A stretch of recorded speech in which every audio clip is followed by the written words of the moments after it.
مقصد کو فراموش کر چکا ہے۔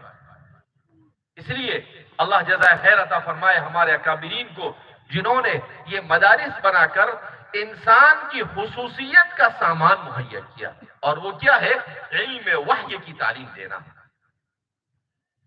ٹھیک ہے، ڈاکٹر بننا بھی اچھی بات ہے، انجینئر بننا بھی اچھی بات ہے، یہ بھی انسانی معاشرے کی ضرورت ہے، مگر ڈاکٹری اور انجینئرنگ اگر انسان کی خدمت کے بجائے اس نیت کے ساتھ کی جائے کہ انسان سے پیسہ لوٹا جائے، تو ایسی ڈاکٹری اور ایسی انجینئرنگ انسان کے کام کی نہیں۔ اس کے اندر ہمدردی ہونی چاہیے، اس کے اندر میں پیسہ کمانے کے بجائے انسان کی خدمت کا جذبہ ہونا چاہیے۔ دنیا میں یہ انگریز جب اس دنیا میں پھیلے تو انہوں نے اپنے نظام کو ایسے ہی ڈھال دیا کہ پوری دنیا کو دنیا کے پیچھے لگا دیا کہ بھئی پیسہ کماؤ، اپنا اچھا گھر بناؤ، اپنا جیب بھرو، چاہے حلال طریقے سے ہو چاہے حرام طریقے سے ہو، اس سے کوئی فرق پڑتا نہیں ہے، مرنے کے بعد کچھ ہونے والا نہیں ہے، یہ تو آنکھ بند ہونے کے بعد ہی پتا چلے گا کہ کچھ ہونے والا ہے یا نہیں ہونے والا ہے۔ ظاہر سی بات ہے، کیسے کچھ نہیں ہونے والا ہے؟ قرآن کریم میں اللہ اسی لیے ارشاد فرماتے ہیں اَيَحْسَبُ الْإِنسَانُ أَن يُتْرَكَ سُودًا، کہ انسان یہ سمجھتا ہے کہ اسے ایسے ہی چھوڑ دیا جائے گا۔ اللہ فرماتے ہیں اتنی بڑی کائنات ہم نے بنائی، اتنا بڑا سورج بنا کر تمہاری خدمت میں لگایا، چاند کو تمہاری خدمت میں لگایا، زمین پر سمندر بنائے، زمین کو اگنے والا بنایا، کیا کیا نعمتیں ہم نے نہیں عطا کی، تو کیا ہم نے ایسے ہی تمہارے لیے بنایا اور ہم تمہارا حساب نہیں لیں گے؟ اللہ فرماتے ہیں کہ تم سے ایک ایک نعمت کا حساب لیا جائے گا۔ باپ اپنے بچے کو گھر میں 15 سال 20 سال اس کے پیچھے محنت کرتا ہے، اسے پڑھاتا ہے، اور پڑھانے کے بعد جب وہ جاتا ہے اور باپ کو بھول جاتا ہے تو باپ کیا کہتا ہے؟ کیوں میرا احسان بھول گیا؟ تو وہ باپ جو 20 سال خدمت کرنے کے بعد اپنا احسان جتا سکتا ہے، تو وہ خالق اور مالک جس نے میرے اور آپ کے لیے زندگی گزارنے کی ہر چیز کو پیدا کیا، کیا وہ اس بات کا حقدار نہیں ہے کہ مجھ سے اور آپ سے اپنی زندگی کا حساب لے؟ ضرور حقدار ہے۔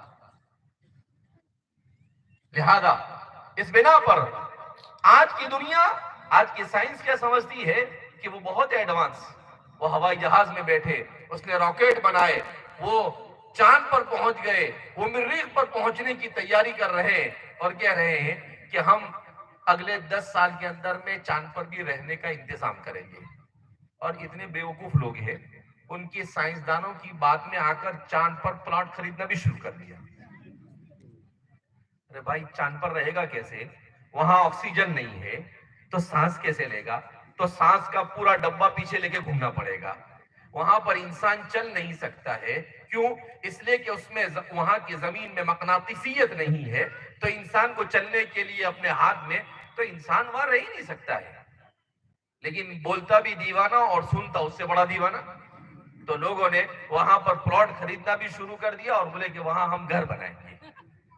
اتنے بیوقوف بناتے ہیں یہ سائنس کے راستے سے انسانوں کو، کہتے ہیں کہ ہم اتنے آگے بڑھ رہے ہیں میڈیکل دنیا کے اندر میں کہ کچھ دنوں کے بعد ہم مردہ انسان کو بھی زندہ کریں گے۔ آج سے 10-12 سال پہلے عربی کے ایک مجلہ المجتمع، اس کے اندر میں نے ایک مضمون پڑھا تھا کریونیکس۔ تو مضمون تھا ما هو الکریونیکس۔ میں نے کہا کہ یہ انگریزی لفظوں کو یہ ایسے کیوں بتا رہا ہے؟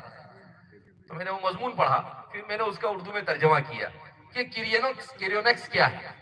تو اس مضمون میں بتایا گیا کہ امریکہ کے اندر میں سائنسدانوں نے یہ دعویٰ کیا ہے کہ ہم جو سائنس کی تحقیق اور ریسرچ کر رہے ہیں اس میں انسان کی موت کا سبب معلوم کرنے کی کوشش کر رہے ہیں کہ انسان کو موت کیوں آئی۔